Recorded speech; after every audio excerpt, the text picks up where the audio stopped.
সাভানি তার ডাকবাক্সে গেল এবং দেখল যে একটা চিঠি আছে। সে চিঠিটাকে তুলে নিয়ে খোলার আগে একবার দেখে নিল, তারপর খামটাকেও একবার দেখে নিল। সেখানে কোনো সিল মোহর নেই, ডাকঘরের কোনো চিহ্ন নেই, আছে শুধু তার নাম এবং ঠিকানা। সে চিঠিটা পড়ল। প্রিয় সাভানি, শনিবার দুপুরবেলা আমি তোমার পাড়াতে যাব এবং সেখানে থাকব একবার দেখা করার জন্য। সর্বদা স্নেহময়, প্রভু রাম।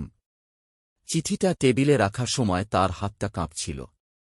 প্রভু আমার সাথে কেন দেখা করতে আসবেন? আমি তো বিশেষ কেউ নই, আমার তো অর্পণ করার মতো কিছু নেই। এই চিন্তা নিয়ে সাভানির তার রান্নাঘরের খালি আলমারির কথা মনে পড়ে গেল। হায়, একই অবস্থা, আমার সত্যিই অর্পণ করার মতো কিছু নেই। আমাকে ছুটে দোকানে যেতে হবে এবং ডিনারের জন্য কিছু কিনে আনতে হবে। সে মানিব্যাগটা খুলে টাকাগুলো গুনে নিল, $5 এবং 40 সেন্টস। আচ্ছা, আমি সামান্য পাউরুটি এবং কিছু সবজি কিনতে পারি অন্ততপক্ষে। সে কোটটা পরে নিয়ে দরজা দিয়ে বেরিয়ে গেল।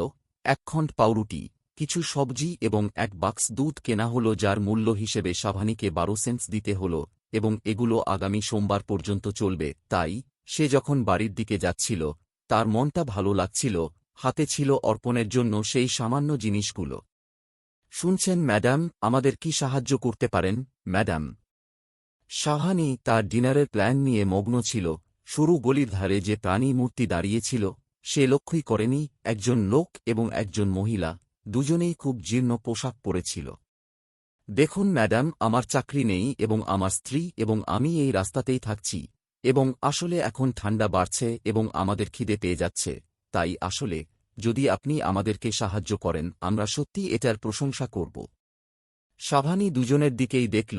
তাদেরকে দেখতে অপরিষ্কার লাগছিল এবং দুর্গন্ধ পাওয়া যাচ্ছিল, এবং বিনা কোনো সংকোচে বলা যায় যে সাভানি নিশ্চিত যে তারা যদি চায় তারা কিছু কাজ জোগাড় করতে পারে। ভাইজি, আমি তোমাদেরকে সাহায্য করতে ইচ্ছুক, কিন্তু আমি নিজেই একজন গরিব মহিলা।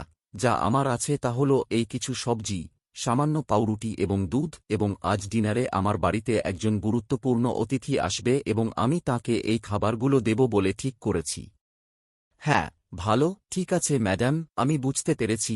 যাই হোক, ধন্যবাদ। লোকটা মহিলার কাঁধে হাত দিয়ে আবার গলির দিকে এগিয়ে গেল। তাদের যেতে দেখে সাভানি তার হৃদয়ে একটা চেনা বেদনা অনুভব করল। ভাইজি, দাঁড়াও।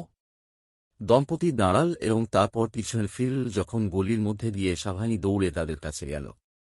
এমন কাজ করা যায় নাকি যে তোমরা এই খাবারগুলো নিয়ে যাও? আমার অতিথিকে অন্য কিছু পরিবেশন করার ব্যবস্থা আমি করে নেব। তার বাজারের ব্যাগটা সে লোকটার হাতে ধরিয়ে দিল। ধন্যবাদ ম্যাডাম, অশেষ ধন্যবাদ। হ্যাঁ, ধন্যবাদ। লোকটার স্ত্রী এটা বলল, এবং সাভানি এখন দেখতে পেল যে সে কাঁপছে। তুমি জানো